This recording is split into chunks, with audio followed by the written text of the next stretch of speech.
Good afternoon, and thanks for joining us for our corn and soybean outlook update from the Purdue Center for Commercial Agriculture. I'm Jim Mintert, professor and director of the Center for Commercial Agriculture, and joining me today are my two colleagues, Nathan Thompson, who's an assistant professor in the Department of Ag Economics, and Michael Langemeier, who's a professor in Ag Economics and also associate director of the center. So we're talking today largely because USDA released their WASDE report, their World Ag Supply Demand Estimates last week, with some interesting updates. So let's just kind of walk through some of the details, and then we'll cover in some of the key topics in a little more detail later. But just kind of an overview. Changes on the U.S. corn balance sheet. They raised the corn export forecast by 75 million bushels. That gives that number up to 2.85 billion bushels. No change in protected feed usage. They did raise ethanol usage by 75 million bushels. We'll talk more about that later. They reduced the projected carryover by 150 million bushels to a total of 1.107 billion bushels. That's about 7.4% of projected usage. And then no change in the marketing year average corn price for 2020, largely because of how deep we are into the marketing year. If you look at the 2021 crop balance sheet, and this is the second month that USDA has provided that 2021 crop balance sheet, no change in yield. That'll stay constant here for quite a while until they actually start doing the objective yield estimates later in the year. Expect corn production unchanged then at roughly 15 billion bushels. That number could change, though, later this month when the acreage report comes out, and we'll talk more about that later as well. Ethanol usage at 5.2 billion bushels. That's about 5% higher than in 2020. That's no change, I think, from last month. Projected exports at 2.45 billion bushels, 12% below 2020's. That projection, I think, is unchanged from last month. That does pull down the ending stocks, however, to 1.35 billion bushels. That's 150 million bushels lower than May. And that's really all coming out of the fact that the carryover from the 2020 crop into the 2021 crop year is projected to be smaller than what they were projecting earlier in the year. And it gives us an ending stocks estimate for the 2021 crop. This would be at the end of the 2021 marketing year, next August or September 1. 9% of usage. That's down about 1% from the May estimate. And again, that's because of what they've done with the 2020 crop balance sheet. If you look on the world side, no change. Brazil's 2021 corn production from their May estimate. And no change in China's expected imports from all sources compared to the May estimate. So on the world side, no major changes going forward. If you look at the ending stocks forecast and look at how that's changed throughout the course of the marketing year, it's pretty interesting. I've showed this chart before, and of course now we've got some updates. And notice how we keep shrinking that ending stocks forecast now to just a little over 1 billion bushels. And as recently as March, that 2020 crop ending year carryover estimate was 1.5 billion bushels, so down 400 million bushels just since March. If you take a look at the next slide, Ed. So the ending stocks as a percentage of usage for the 2020 crop year down to just a little over 7%. And notice that even with expectations for relatively large acreage, essentially record yield projection, we'd only push that carryover up to 9% of usage. And, that tells me that we're still going to be in a tight supply situation, even with a pretty normal crop this year. There's going to be some caveats to that with respect to what takes place with respect to acreage. And we'll talk more about that a little later. If you look on the world stocks side, that did tighten the world stocks just a little bit compared to what they released a month ago. So they've got world corn stocks at 24% for this marketing year, and then rising slightly to 25% for the 2021 marketing year. And I guess we'll talk more about this related to soybeans later, but this is a different situation than soybeans. World stock levels are not as tight in corn as they are in soybeans. So if you go back to the 2011, 2012, 2013 timeframe, especially 11 and 12, we saw world stock levels that were quite a bit tighter than what we're currently projecting. And that's kind of an open question mark as to how accurate those are. I've had some people question that. Over 60% of those world stocks estimates are really in one country, namely China, which means that we're maybe a little less confident of the stats there than perhaps some other locations. There's been some issues with respect to usability, just how large the stocks are, whether or not they're actually in good enough shape to actually be used. So If you look at exports, and that's where a lot of the interest is hinged lately, total corn exports shipments as a percentage of the WASDE estimate through the first week of June, running ahead of the 5-year average. So we're still sitting above that 5-year average. The current one was about 73%. It's not quite as large as we were back in the 2016 marketing year, but still looks like we're in pretty good shape. If you look at the exports in terms of bushels and look at what's going on with respect to China, total corn exports so far through just the very beginning of June here, about 2.1 billion bushels, not quite 2.1, but pretty close. And exports to China, 600 million bushels. So corn exports up about 75% compared to last year, with China accounting for 66% or 2/3 of that overall increase.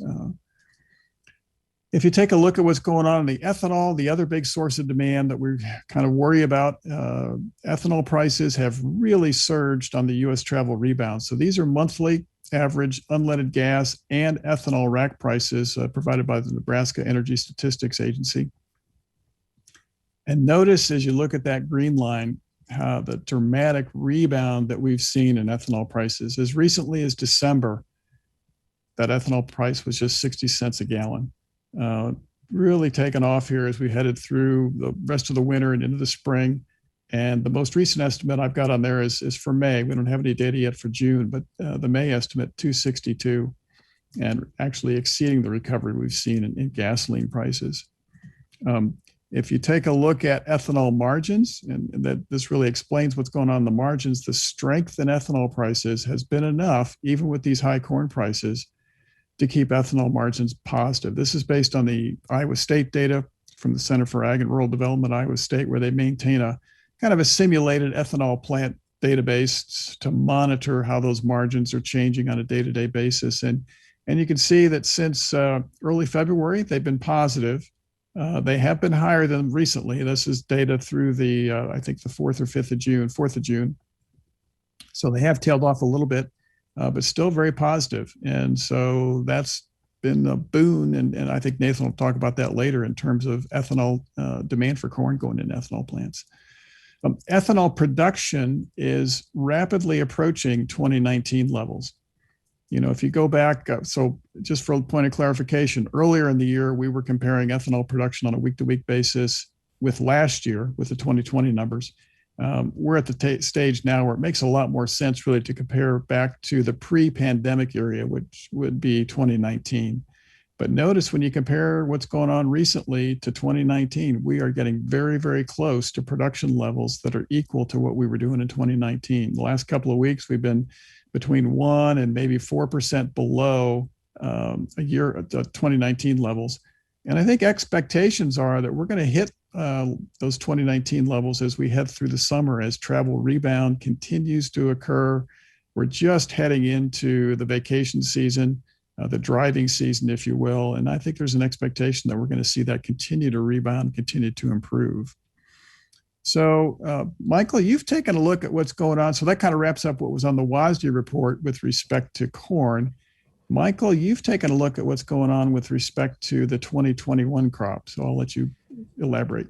There's really two stories here. One story is when you look at the 18 major states in Indiana, we're looking at 72 to 73% of the corn ranked good to excellent. However, when you look at South Dakota and North Dakota in particular, those percentages are much lower. North Dakota was only at 42% good to excellent on June 6th. South Dakota only 46%. A couple of other areas where we've seen some drought conditions or drought concerns is Michigan and Missouri. And so not every state is looking at this 70% good to excellent. Yeah, good point, Michael. And I think in the case of Missouri, it really hasn't been drought. It's been more too much water as opposed to too little. But nevertheless, it has hampered growing conditions. And yeah, as this chart suggests. And so again, that North and South Dakota region, one of the if you look at the northern corn belt, with the exception of Michigan, you're still looking at some pretty good rankings in terms of percentage good to excellent. But you can see northern Iowa, Minnesota, and southern Wisconsin are a little drier than normal. And so that's something we'll have to keep our eye on. Yeah, and Michael, as you take a look at the planning intentions on the planning intentions report that came out at the end of March, one reason we want to keep an eye on those is the big increase in acreage in some of those states, right? Yes, North Dakota and South Dakota. I don't know if very many people are aware of this, but it's a full 10% of the U.S. corn crop, and so one out of every 10 acres comes from North Dakota and South Dakota, with South Dakota having more acres than North Dakota. Yeah, so that's an important region of the country. And, I think one of the things about the drought monitor is we have to be a little cautious in getting and how you interpret that. One of the things the drought monitor does is it tends to lag changes in conditions. So if you get some timely rains, the drought monitor doesn't necessarily pick that up real fast. You can see an improvement in crop conditions that maybe exceeds what you might see or expect based on the drought monitor. But it is a situation that's certainly going to require some pretty timely rains as we go through the course of the growing season for them to have good crop production this year. At least that's the way it looks right now. Early in the season, of course. I mean, that July-August period is more critical for corn and soybeans, respectively. But what we can say at this point is the corn crop did not get a very good start in North and South Dakota, and so we'll just have to see if that improves in the upcoming weeks. Yeah, good point. So, Nathan, you've taken a look at corn basis, and there's been some changes there. Yeah, so it's been really interesting to kind of follow what's been going on here from a marketing perspective in basis in particular. So here we have nearby basis, corn basis for central Indiana. So this comes from the Purdue Center for Commercial Agriculture's crop basis tool, which is available on the website. And we've seen, if you look at this chart, you kind of see it bouncing around a little bit as we look at what was kind of going on with nearby versus deferred futures, as well as kind of the roll from the May to July contract. And so if we go to the next slide, we can look at central Indiana corn basis just consistently off of that July futures contract, which maybe gives us a little better feel for what we've seen going on here in the last couple of weeks. And so again, just to remind everybody, so the blue line here represents the historical average basis in central Indiana. And again, here I'm using the 3-year average. So the most recent 3 crop years, 17, 18, 18, 19, and 19, 20. You could select any years that you want to look at when you go use the tool. The black line, on the other hand, is basically what's happened this crop marketing year. So from the fall of 2020 through now. And so what you can see is, current year's basis has been running ahead of or above that the blue line, the historical average there. And that premium has started to erode here of late, indicating kind of a weakening of basis or a softening of basis across much of the regions that we track in the Eastern Corn Belt. And so you can see, a month or so ago when we did our last webinar, we were looking at the current year's basis being about 40 cents above that historical average, or where we would have expected it to be based on the historical average. And now we're looking at that being only about 25 cents above, which again is, we still have very positive basis relative to history, but we're seeing that premium start to kind of soften a little bit based on what we're seeing going on both the supply and the demand side as we transition to thinking more about what's going on in the new crop conditions. The other thing that I've been doing here on the next slide is looking at the current year's basis relative to some previous years that compare similarly from a stocks situation, right? So here we're looking at, again, the black line being the current year's line. And the blue line, I've selected out some years that had similar stocks to use ratio as what we're seeing for corn this year. So 2010 basically through 2013 are the 4 years that I've pulled out there. And so you can see that, the basis that we're currently seeing is right in line with the 25-cent threshold that those historical years indicate would be a basis level that we might see with the types of stocks that we currently have. We've also been talking about, okay, well, that could potentially mean some opportunities for some pop or some real big increases in basis later in the summer.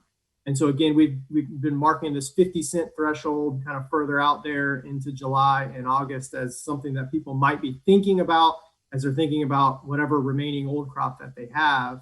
And we've been saying, you know, that's obviously a possibility. I think it's still a possibility that we see basis of those levels, but maybe less likely than what we had been thinking throughout the last couple of months.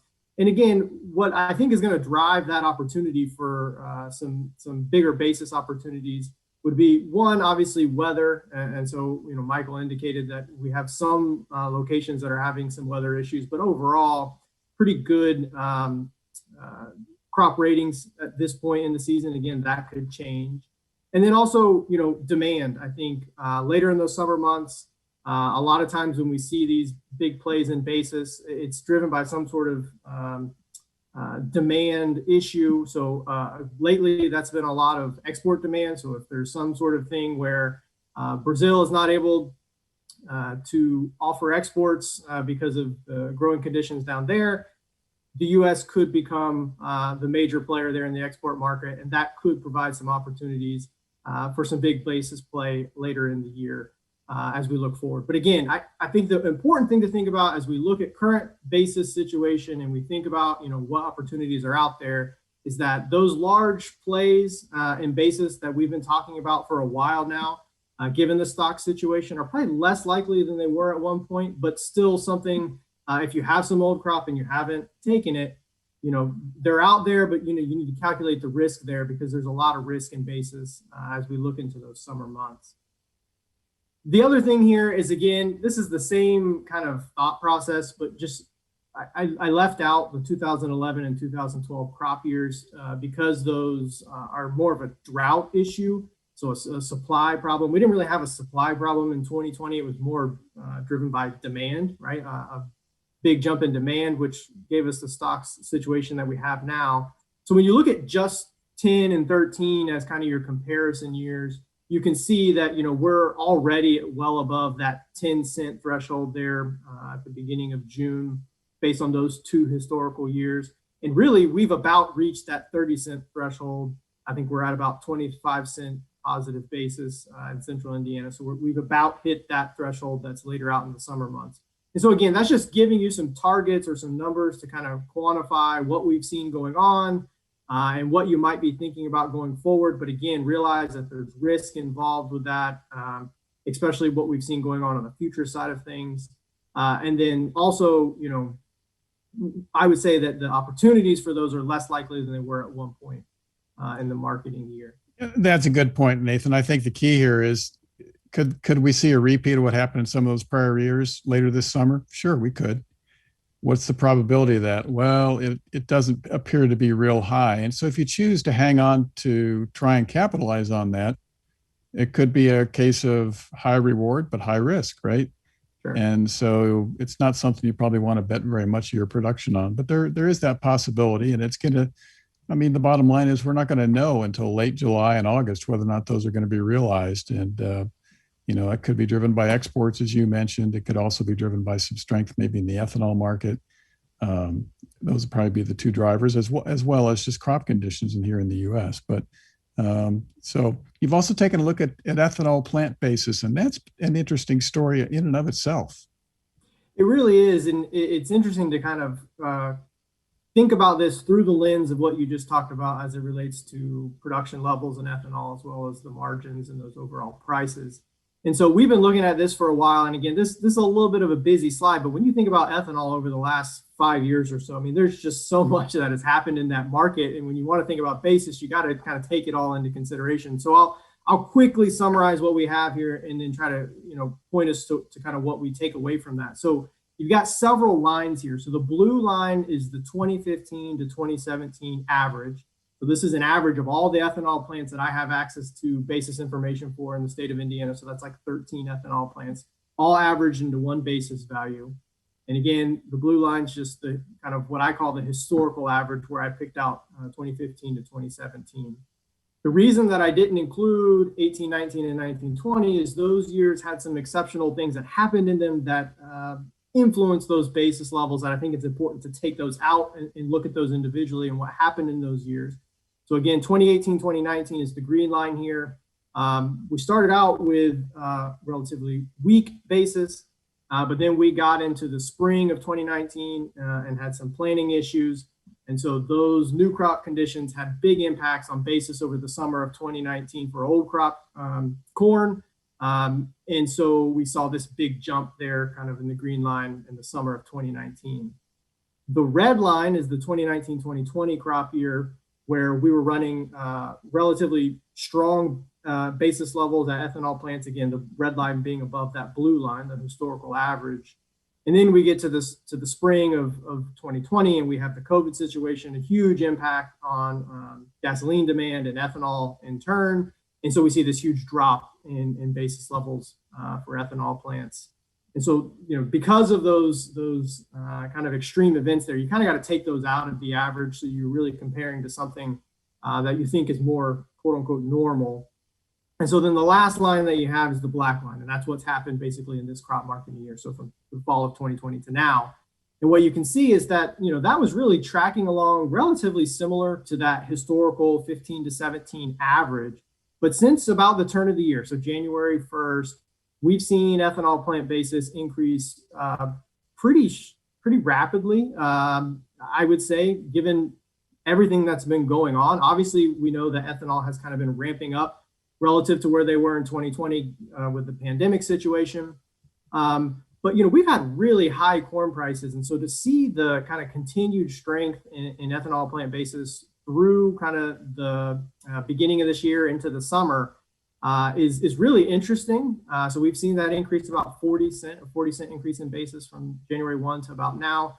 But then if you look at what's happened over the last month or so, it's interesting to kind of say, okay, well, where do we think this is going? It certainly appears as though it has maybe slowed down a little bit. And so I think that the question that you have to ask is, what do we think is going to happen with ethanol plant basis here over the rest of the summer? I think that could be really interesting. Jim, you already mentioned kind of increasing demands for travel as people are kind of getting back to more of a normal routine.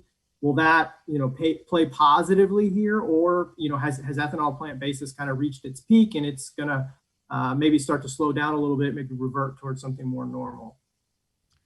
Yeah, that's the big question mark, isn't it? And, we were talking about this before the program. I think both of us expected to see ethanol basis improve, and it has. We're maybe a little bit surprised at the rate of increase. And I think a big chunk of that is the recovery we've seen in ethanol usage and gasoline usage, demand for travel in general. So, yeah, I guess my gut feel is looking at this chart, Nathan, I'd probably expect ethanol basis to maybe trade sideways from here. Is that kind of where you're at? Yeah, I think that's, it's my best guess, right?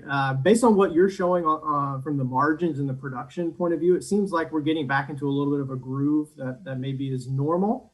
And so I wouldn't be surprised to see it trade sideways as we kind of, feel out what this new crop is going to look like. Obviously, that could obviously have a big impact if we have some weather issues or something like that. But, for the time being, I could see a sideways pattern here for a little bit. And assuming we have a good crop, I could see it maybe slowly starting to revert towards more of what we've seen historically, maybe not quite as low as that blue line, but at least moving in that direction. Yeah, it's going to be interesting to see how this plays out. But and it's been interesting to see the plants recover. And I think the other thing that I've noticed a little bit, and I haven't looked at it as closely as you have, is there's some variability across ethanol plants, right? You're showing the average here, but that's not true at every single plant, right? Yeah, that's right. That's the tricky thing anytime we're dealing with these averages across several locations. So like I mentioned, we have 14, I think it's 14 ethanol plants that are kind of represented here. We're averaging across the entire state of Indiana, but there's definitely a big a disparity in what those averages could be. And you got to be a little bit careful because I don't know all the local dynamics for each one of them. So I don't want to overstep and say anything out of line, but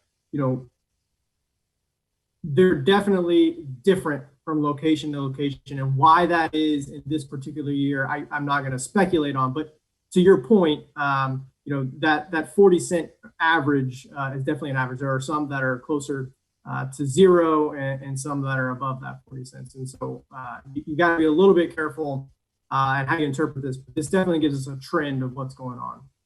Yeah, it's different. I think if you went back in the database, historically, those ethanol basis levels have tended to track each other maybe a little more closely than what we're seeing this year. We are, in fact, seeing plants respond differently to this changing economic environment. So you've also taken a look at new crop pricing opportunities, and let's take a look. Yeah, so we've been trying to throw this up, since probably January or February, just to get people's attention. Michael shows us some of his projections on farm income, and he uses prices that are derived in a very similar way to what I've done here. But really, the point is to kind of get numbers in front of folks and have them at least be thinking about, what new crop pricing opportunities are out there. And so this morning I pulled those futures prices. So we've got new crop corn trading for $5.75. I go into the basis tool and build an expected basis for this fall in Central Indiana, 15 cents under. You could go to the tool and pull out a specific basis for whatever region that you're in to kind of convert that futures price to an expected cash price. And so I've got that at $5.60. So the 575 plus the negative 15-cent basis. So a $5.60 cash price for corn this fall. Put that into context a little bit, right? That's 20 cents higher than the cash price that I had on this same slide a month ago when we did our May webinar. So, we've definitely seen prices rebound here over the last month from a futures perspective. But, for folks that obviously are following the market a little bit closely since the report last Thursday, that's 40 cents less than what we were looking at just 2 days ago at the close when the markets closed Thursday after the report. And so I think what I would caution, or what I would want people to think about as you think about these new crop pricing opportunities, is number one, realize that there's only one person that's going to sell at the high of the market, right? It's probably not going to be you. Now, with that said, right, we've seen the markets pull back quite a bit since the report, so Friday and today. But we're still looking at very favorable price levels. And if you haven't taken any positions or haven't sold any new crop, I'm not telling anybody to sell everything they have, right? I definitely wouldn't recommend that. But to be seriously thinking about having a small portion of new crop that you're willing to kind of lock in some of these prices. And again, Michael will show us some of those projected income levels. I mean, it should be getting people's attention, not to just let the fact that the peak has passed you by make you not do anything at all. I think people still need to be thinking about it. And so just to kind of put that into context, I've got a couple of slides here to kind of get people's minds in this mentality of what new crop pricing opportunities might look like. So the first one here, we talked about this on last month's webinar, and I thought it was useful to just bring the chart in and show folks what we were talking about a little more visually here. So what I have is a 30-year average new crop December futures price index. So basically that's indexed to the first week of January prior to harvest, right? So we're talking about new crop corn futures. So in this year, we're talking about January 1 of 2021, looking at December 21 corn futures, right? And so I create the index so we can compare across years where we have different price levels. But essentially an index at 100 in the first week of January means that anything above 100 would be a price that was higher than the first week of January. And anything below 100 would indicate a price that was below the first week of January. And so what you can see here is that kind of there is a seasonal pattern here to these new crop corn futures, with anywhere between April and June kind of being the time frame where we see kind of the highest price levels. And again, folks probably aren't surprised to see that time period being the period where we see those prices at their highest levels, again, on average, where, we're in this phase of transitioning between old crop and new crop. We're very concerned about getting the crop in the ground. We're concerned about early season weather conditions and all of these kind of things that you hear people talk about with weather premiums or weather rallies in futures markets, right? So this chart shows that. But then typically, after we get through those summer months, we see that index start to decline as we move towards harvest. Now, again, just like we talked about on the ethanol basis slide, this is an average, right? So this is what we expect to see on average. But that doesn't mean that's what happens every year, right? There are certainly years where we see prices move in the opposite direction of what I'm showing here. And 2020 is an example of when we got to the fall, we saw prices start to increase pretty rapidly. And so, recency bias may make us think that this chart doesn't make sense. But again, when we look over a long period of time, basically what this chart tells us, and again, this is pretty well known, kind of out there, that a lot of people have said this, that over time, if you followed this strategy of selling some new crop in those summer months, from a futures perspective, that you would be it would be a profitable strategy relative to waiting until the fall if you did that year over year. Doesn't mean you'd win every year, but it certainly means that over the long haul, you would do better than just waiting till the fall to make those sales. So, the point being, as we think about what's going on this year in corn, we're definitely kind of in that time frame where we see these markets tend to hit their peaks, maybe towards the end of that, as we look at this chart for corn. So in that, first, second week of June, we start to see that reversion towards those harvest time lows. Is that what we'll see this year? I think that we're certainly moving in that direction. If you look at what's going on in the market, whether or not that will continue to be the case, it will be seen. But as you're thinking about, if you haven't actually made any moves, the levels that are out there are still profitable, still above most folks' break evens, and so you got to be at least willing to take the time to think about it. I think is the point.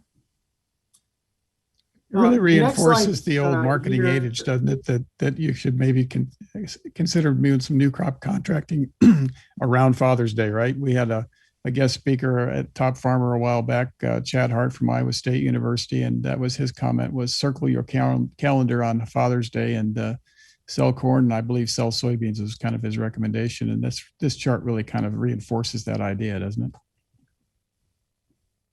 That's exactly right. That's exactly right. And those adages are basically built on a chart that looks, very much like this. So another way to think about it, if you move to the next slide, Ed, is looking at FarmDoc's futures price distribution tool. So again, this is just looking at a distribution of what new crop futures prices could be at harvest this fall. So based on what the current price level is, current volatility, they generate a distribution and look at what the potential range of outcomes would be for those futures prices this fall.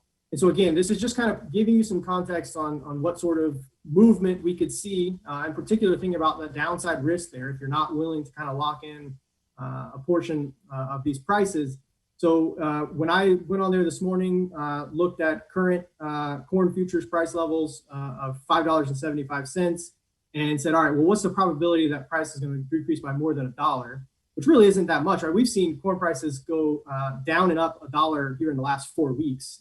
So, you can just imagine the amount of volatility that we're seeing in these sorts of models. But basically, the model tells us that there's about a 26% chance, a 1 in 4 chance that we're going to see corn decline by more than $1 by the time we get to the fall expiration of that December corn futures contract. So, as you think about downside risk, there's clearly downside risk in this market. I want to reiterate the point that don't let the fact that you missed the peak be the mental barrier that leaves you just not selling anything. I still think it's useful to lock in a portion of your new crop at these price levels because, again, these are the highest prices and the highest kind of profitability levels we've seen in a long time. Yeah, good point. So let's turn our attention to soybeans. If you look at the 2020 crop balance sheet, USDA did reduce the soybean crush estimate by 15 million bushels. No change in projected exports. Carryover did go up to 135 million bushels, and that came out of the crush change. That really wasn't a big change, but it certainly triggered a change in mentality. That still left us with a projected carryover of probably just a little bit under 3% of usage, and that's up from 2.6% in May. But I think what was really probably important there, more so than the numbers, was maybe just the change in philosophy or a thought process. Um, if you look at the 2021 crop balance sheet, really no big changes, but the ending stocks did go up to 155 million bushels. That's 20 million bushels higher than in 2020, and that was largely coming out of that change in the carryover estimate from this year into the new year, and that being reflected in the 2021 crop balance sheet. On the world side, USDA did increase Brazil's current soybean harvest by 1 million metric tons, roughly 37 million bushels. No change in their estimate of Brazil's 2022 harvest, but they are expecting a rebound in the Brazilian harvest for this upcoming year. I think it's up about 260 million bushels compared to their current estimate of this year's crop. And no change in the estimate of China's soybean imports from all sources. So let's take a look at exports. Soybean exports have dropped off pretty sharply here during the month of May in particular. If you look at the numbers, this is a chart that I've been updating every month. If you compare this chart to last month, we didn't export very many soybeans in the month of May. In fact, if you look at exports to China, they were trivial. I think maybe just a couple of million metric tons. And if you look at, or maybe a little, actually a couple of million bushels. And as you look at it on the total side, I think we only exported about a little over 40 million bushels. So exports seasonally tend to dry up this time of year, and boy, they did this year in spades. If you look at where we're at with respect to the percentage of USDA's projection for the year, we're sitting at about 93%. A month ago, we were sitting at about 91% of their estimate. Now, admittedly, they've changed their estimate a little bit over that time frame, but nevertheless, not much movement there. And so we're starting to run out of weeks. This is through week 40 of the marketing year. We've got about 12 weeks left. So to hit that remaining 7%, and that's in a time frame when Brazil is going to dominate the export channels. So thinking back to some of the things that Nathan was talking about with respect to corn and basis, one of the things that we'll probably have to wait and see is what happens towards the end of the marketing year. Some of those years when we've seen these pops in basis on both corn and soybeans, that was really related to the fact that we saw some strength in export demand coming about because we became the residual supplier. And that could be the case again this year, but it's going to be pretty hard to project whether or not that's going to happen, right? That's going to be our challenge. If you look at the ending stocks forecast that USDA has published for the 2020 marketing year throughout the course of the last 12 months, you can see how much that's changed over time. So as recently as August, we were projecting a carryover from 2020 into 2021 of over 600 million bushels. And then we're bringing that down pretty sharply to that 120. And I think the expectation from the trade was that USDA would stay with that 120 throughout the rest of the marketing year. And the surprise was when we saw it come up this month to the 135. And as I indicated earlier, I don't think the significance there is the 15 million bushels, because realistically, if you think about it from any kind of a model projection, 15 million bushels isn't enough of a change to affect your price forecast coming out of a model in terms of the change in the equilibrium prices for soybeans. But what it did do is change the sentiment a little bit and made people recognize that maybe we had seen the peak, or at least put that thought in people's minds, I think. The other thing that's taken place recently is, one of the big changes in the soybean market, and this year has really brought this home, is the relative importance of biofuels and the usage of soybean oil as a biofuel as opposed to strictly a food oil. 10 or so years ago, the quantity of soybean oil going into biofuels was really pretty trivial. Now it's pretty close to being on a par with food usage. That's made soybean oil and in turn soybeans much more sensitive to what's taking place in the biofuels area. And actually some of the negativity I guess we've seen here the last couple of days in soybeans is really probably triggered by weakness in soybean oil, and in turn concerns about whether or not the demand strength that we've seen for soybean oil would actually continue. So we didn't used to have to think about biofuels when we talked about soybeans. We do now, and that's probably been one of the big changes for us.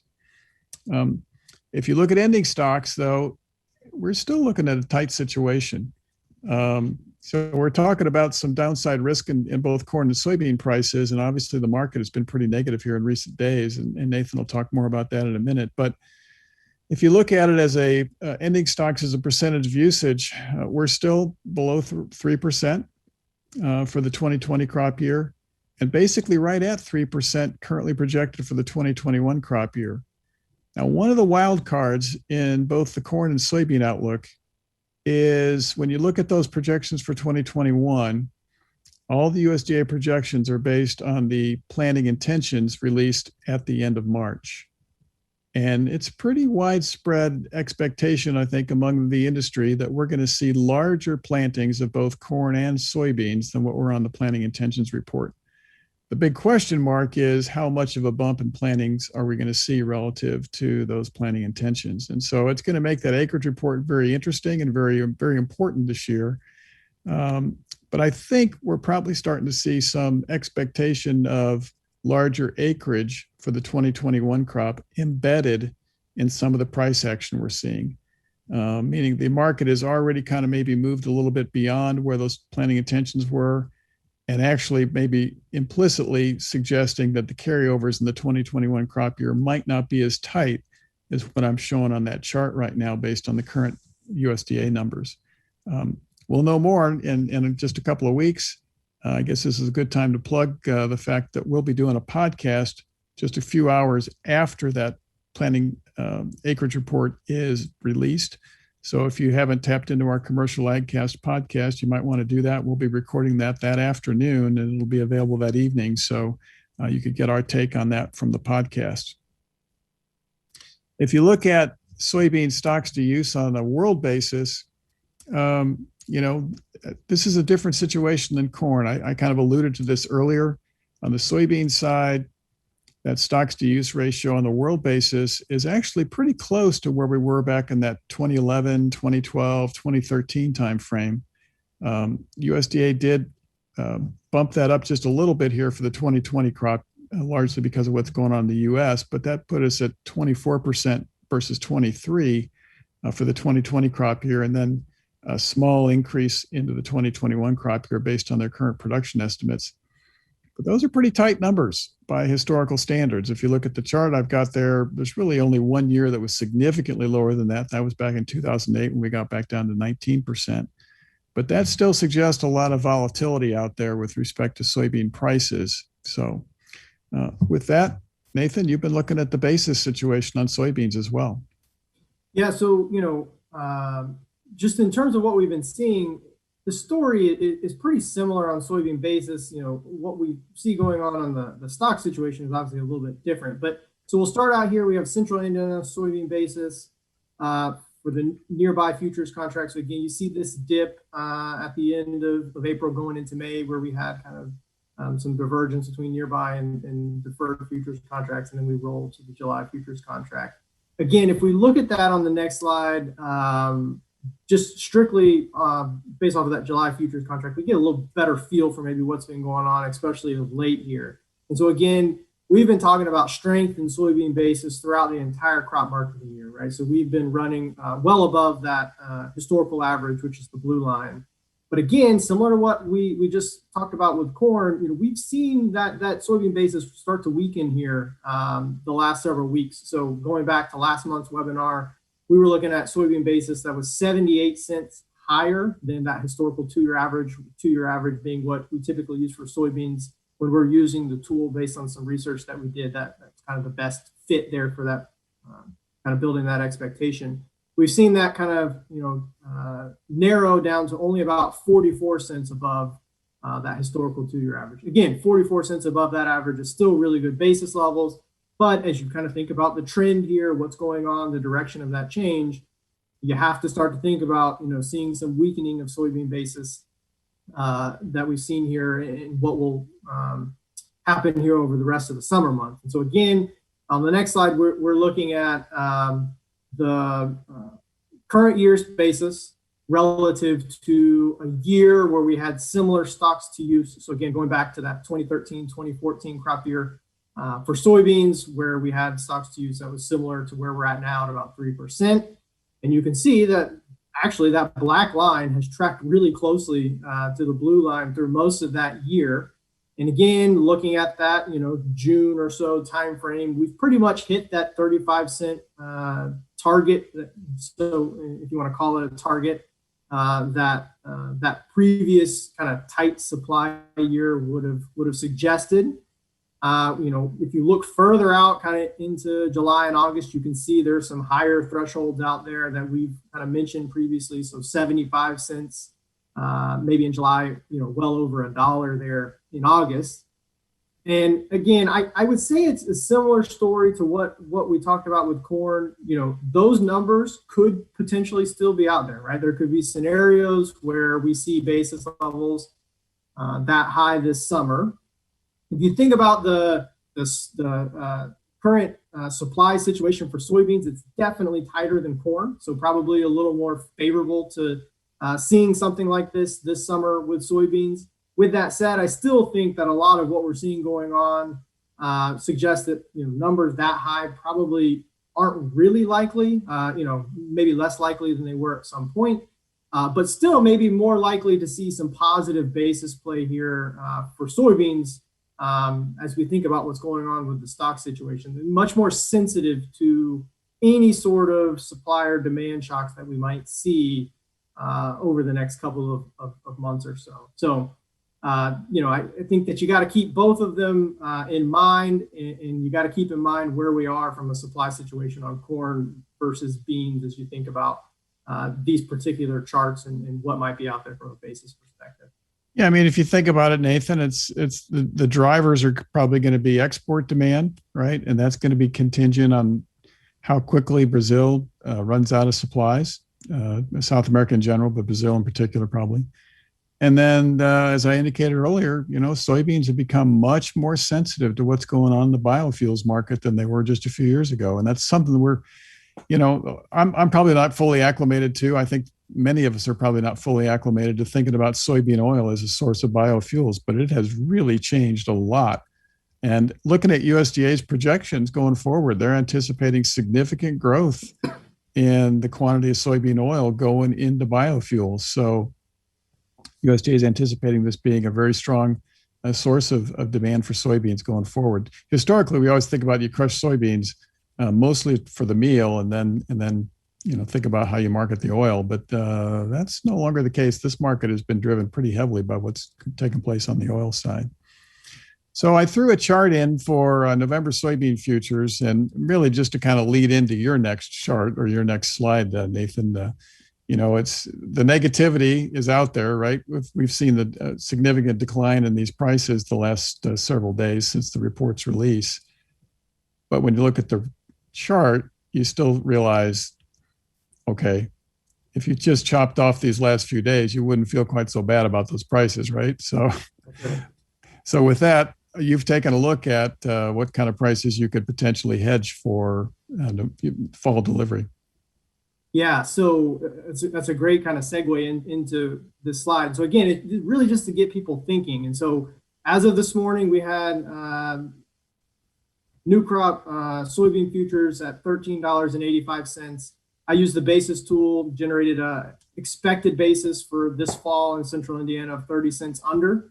So that would put us at a $13.55 cash price this fall. So again, just to put that into kind of some context, you showed the futures charts there, which gave people a little bit of idea of what we've seen the futures price doing kind of over the last several months or so, which has been really kind of this up and down ride. But for beans, that's 30 cents under, 20 cents under where we were during last month's webinar. And again, remember when I say that, I mean, our webinar is kind of on an arbitrary day and we see prices fluctuating a lot, but just as a little bit of a reference point. So compared to where we were last month when we did the webinar, that cash price is 20 cents less compared to where soybean prices were, just 3 days ago, Thursday after the report came out.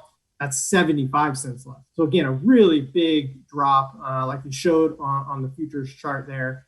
And so again, that certainly influences, the mental aspect of marketing here. But I think, you made a good point. When you look at the broader scheme of where that price has been over the last 6 months, 8 months or so, that's still really profitable levels. And I think the same that I said for corn, don't let the fact that you missed a peak hinder you from making any sort of decisions, because that $13.55 cash price, still very profitable, still something that's going to, make people money. And again, it doesn't have to be everything, but you might want to be thinking about, a portion of your crop. The other thing that I would say here as it relates to soybeans specifically that we kind of talked about previously is this idea of what's going on with soybean basis and soybean futures. And I think that the point is, if you look at new crop soybean bids, they basically, the new crop bid has obviously the futures component and then an implied basis that's built in there. And when you look at those bids, they're very similar to what I'm showing here, which is based on the historical average, right? What do we typically see basis in the fall? And so to see, basis, new crop soybean basis bids, 30 cents, maybe plus or minus a couple cents here or there, suggests that, they're currently pricing those markets to be normal, average. But we know that, the stock situation is extremely tight on the soybean side. And so I would say, if anything, right, that's probably a worst case scenario. I would not be surprised to see stronger basis this fall. That doesn't mean that, I'm expecting it to be, where it was this year, but stronger than that historical average, I think is possible. And so if you have that sort of mentality of thinking, okay, we think that we could have a little bit stronger basis this fall, that would suggest taking a position in the futures market, but not pricing basis, right? So, a lot of folks tend to use forward cash contracts and things of that nature, which are fine. That's a tool that a lot of people use, can be a very useful tool. But you have to realize that when you sell corn using that forward cash contract, you're locking in basis that they're giving you today. And if I'm telling you that, well, we think there's some upside potential for basis in the fall, that would suggest potentially selling futures, but waiting to lock in that basis component. And so I think some people might want to be thinking about that, especially on the soybean side, as you think about the stock situation. But, you got to kind of, build your own expectation of what you think is going to be happening. The other thing here, before I move on to the next chart, Jim, we had a question come in through Sarah about marketing 2022 soybeans. Do you have any thoughts on that? I haven't put a lot of thought into it. I do know that Michael has a chart coming up, which, I think his case farm is based on a 50-50 rotation, so that would include corn and soybeans. But he showed profitable levels at current futures prices for 2020, his 2022 projections. But do you have any thoughts on pricing 2022 soybeans? It's a great question, and I was hoping you'd answer that, so we'll go for it. Well, it is a great question, and if I was going to do it, though, I'd want to do it in a way that gives me some flexibility. So, sure. Probably what I would want to do in that environment would be, first of all, probably not do it in the cash market, right? I'd be reluctant to do that at this stage. But you could consider selling futures and then create a synthetic put by buying a call. And that's probably the direction I would go. And, you could reduce, you're looking at, if you make a sale, you're looking at doing that because it's profitable prices being offered. What usually holds us back from doing that is the concern that, we priced too cheaply or we priced, too early. So to get around that, that's why I would think about using a synthetic put where I would purchase an out of the money call option. If you got, I haven't looked at the premiums lately, but if you get out of the money, you should be able to get some that are reasonable in terms of cost. And that would give you that confidence to say, well, if things kind of go haywire or we have a big shortfall in production, et cetera, and prices take off, I've got some coverage there. I think Michael Langemeier is the one who usually likes to say, let's lock in those margins. And so I'll let him talk about that a little later, but locking in some profitable prices on a portion of your production for 2022 makes good sense, I think. It's certainly a strategy you want to be thinking about. Let's put it that way. Sure. No, I think that those are great points. So just to round out kind of our discussion here of kind of marketing opportunities on soybeans, again, I have a similar chart to what I had for corn. So this is, again, an average new crop soybean futures price index, where I'm looking at soybean futures from January 1 prior to harvest. So again, we're looking at November 2021 soybean futures starting in January of 2021, right? And I did that for 30 historical years and created the index. And again, you can see the pattern here is somewhat similar to what you see for corn, but the timing of those peaks is slightly different. So basically we have, on average, we typically see those soybean futures prices kind of increasing in those early to mid summer months, and then kind of reverting to those harvest time lows right there in September and October. And so again, the implication here is you think about new crop soybean pricing opportunities from a futures point of view. June, July tends to be when we see those markets make their peak. Again, slightly later time frame than what we saw for corn, but really, we're smack dab in the middle of that time frame. Again, we've seen futures break pretty strong, pretty hard following the report last week. A lot of negativity here. But again, to expect that, the highs that we saw last Thursday, which I think were contract highs, if not, they were close to the contract highs, were the high for the new crop soybean futures. That's not unrealistic based on what we see in the timing of this chart. Now, again, could we see those increase again? Sure. There's a lot of impact things that could impact that. But as you think about it, you're evaluating, maybe I missed my opportunity. Again, even though it's quite a bit lower than where we were last week, I think you still have to take a really hard look of, are you willing to walk away from what we still have when you see this chart, we see this pattern kind of slowly declining as we move towards harvest. And that's something that people really need to think hard about, I think. And so again, just looking at it from a slightly different perspective, this is just using FarmDoc's price distribution tool. So I went in this morning, pulled out the most recent soybean futures prices for that new crop November contract. So again, soybean futures are trading at $13.85. I looked at the probability of a $2 or more decline in that price. So what's the probability of soybeans being $11.85 or less come harvest time? That was about a 17% chance, right? So you got about a 17% chance that we see soybean prices decline $2 or more between now and harvest, which is a little more likely than what you would typically see. And again, we've already talked over and over about the volatility that we have in markets right now. And so, I think you just got to be realistic in thinking about, even though prices aren't at their peaks today, should you be thinking about still maybe taking a position on a portion of your crop to lock in what profitable levels are still there? Yeah, it's a good point. And, I think one of the things that we sometimes forget about is particularly with the volatility we see in soybeans, although the last few days have driven it home a little bit, is how volatile those prices can be. And sometimes you kind of get acclimated to prices being where they're at and kind of forget how rapidly that can change. And your use of a $2 move is instructive, right? So, Michael, you've taken a look at new crop conditions for soybeans a little bit like you did on corn. This is a slightly different story than we saw for corn. Indiana is relatively strong compared to the 18 major states. However, I would like to point out, I recently drove from West Lafayette to Omaha.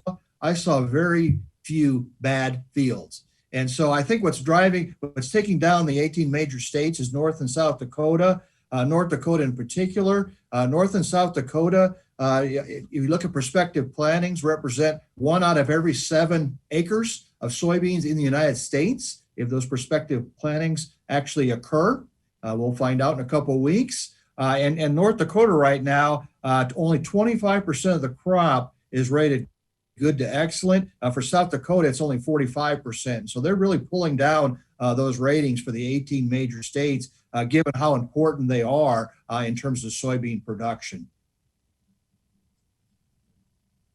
I'm going to say several things about this chart. First of all, we look at 2021, or any year for that matter, we have to remember that a part of 2021 represents selling half of the 2020 crop in 2021. And so I'm assuming 50% is marketed after the first of the year. And then the other part of the 2021 income is driven by what's happening this fall. And so I did want to point out this is accrual income, and so it does include selling the 20 crop and selling the 21 crop. But one of the things that's very obvious from this chart, and this has been bouncing around a little bit, but it's been a fairly consistent story for the last 2 or 3 months.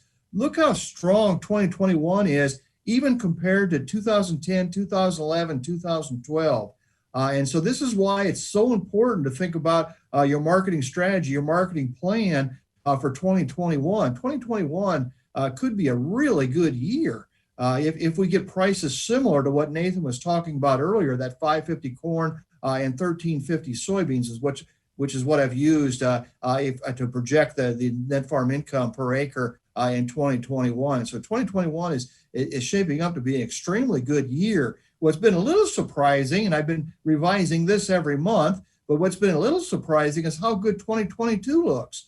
2022 is looking to be just as strong as 2020, which is considered a pretty strong year, given where we were at from 2014 to 2019. And so just to summarize this chart, 550 corn and 1350 soybeans are good prices compared to the break evens. And so think about marketing part of your crop now rather than later to preserve those margins. That's what I want to say. What I say in summarization of this chart. So, Michael, that last bar and that comment you had about 2022 kind of gets at the question we had from a viewer about whether or not it makes sense to consider doing some pricing for 2022 crop. That chart would suggest this isn't a bad place to start, right? No, it certainly isn't. I'm certainly thinking about that. We're not talking large percentages here, but I certainly started to think about that because if you look at the 2022 prices, they're still relatively strong compared to break evens. Of course, one of the uncertainties when we look at 2022, and for that matter, late 2021, is what is inflation going to do to some of these estimates? I have included some inflation in the estimates for 2021 and 2022, specifically related to cash rent and fertilizer. But that's a wild card right now. But having said that, I still think looking at some pricing for 2022 would be prudent. Going to the next chart, this just shows something very similar. Only I'm looking at slightly different here. The contribution margin is looking at the return over variable costs, and so of course that's fairly positive. Then we got the net return to land, which subtracts the land cost. Regardless of whether you rent or own, we've subtracted a land cost there. And then finally, looking at subtracting from revenue, which include government payments and possible crop insurance indemnity payments, which are not going to be very large this year. At least we don't think they're going to be very large this year. We come up with earnings or economic profit.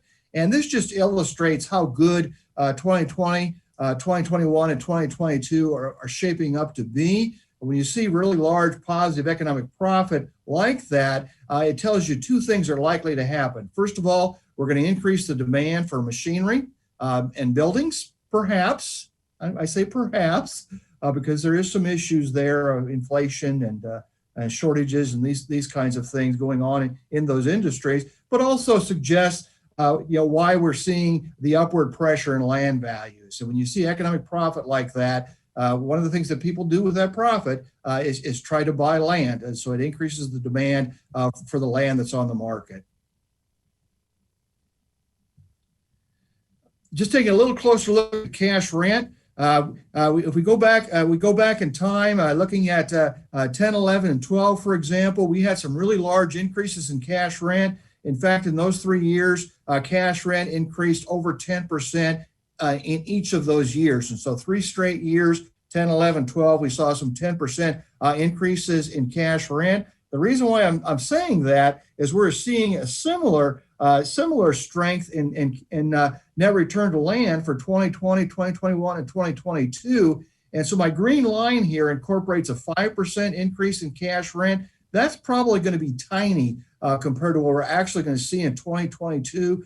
If these net returns materialize, we're probably seeing something closer to 10% because of the very strong net return to land we've seen, the last 2 or 3 year period. And so some rather strong upward pressure on cash rents are suggested with this chart.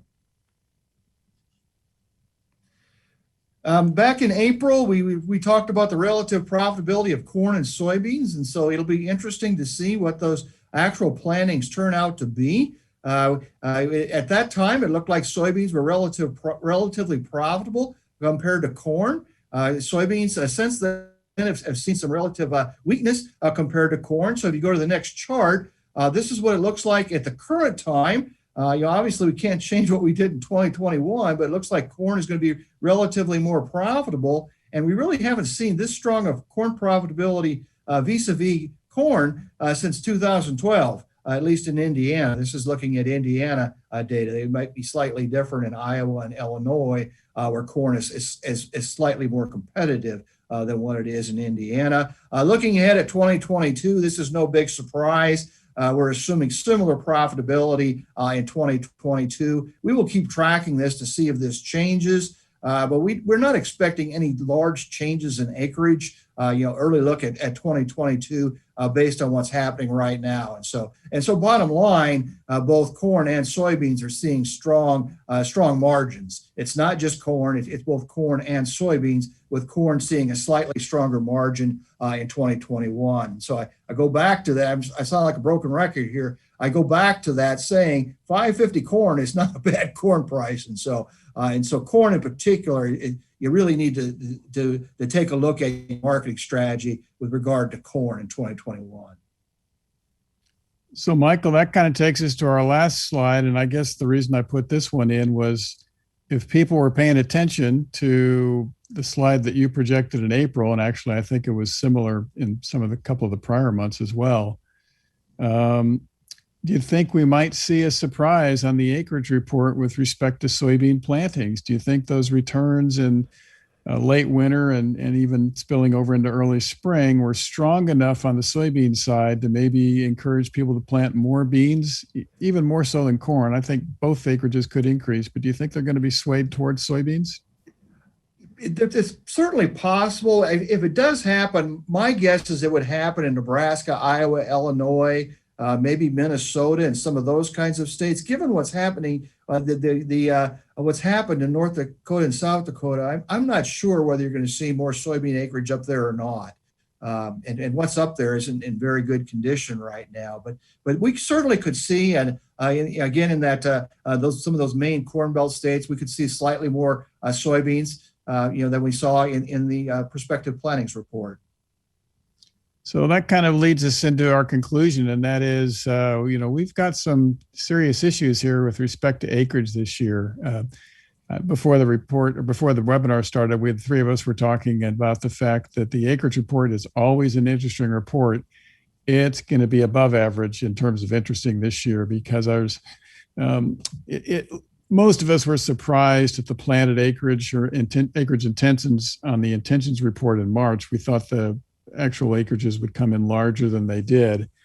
And now it's going to be interesting to see when farmers report what they actually planted as of June 1 and what they intended to plant in early June, whether or not we actually exceeded those numbers. And as Nathan and I were discussing earlier, I'm inclined to think that the current market has embedded in it an increase in acreage above what was on the intentions. The question is how much. So it's going to be interesting these next couple of weeks to watch the pre-release expectations with respect to what the industry or trade is expecting, and then see the actual report. So with that kind of wraps up our webinar. We will discuss that acreage report on the Purdue Commercial AgCast podcast. So if you haven't tapped into that, I'd encourage you to do that. We'll do that in the afternoon, and that'll be released, should be available in early evening on the 30th of June, so you can get our reaction.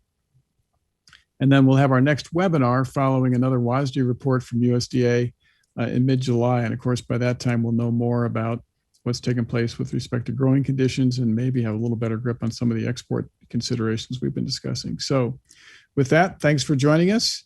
Tap into our website, purdue.edu/commercial ag, for details about both Commercial AgCast and the upcoming webinar and other information from the Center for Commercial Agriculture.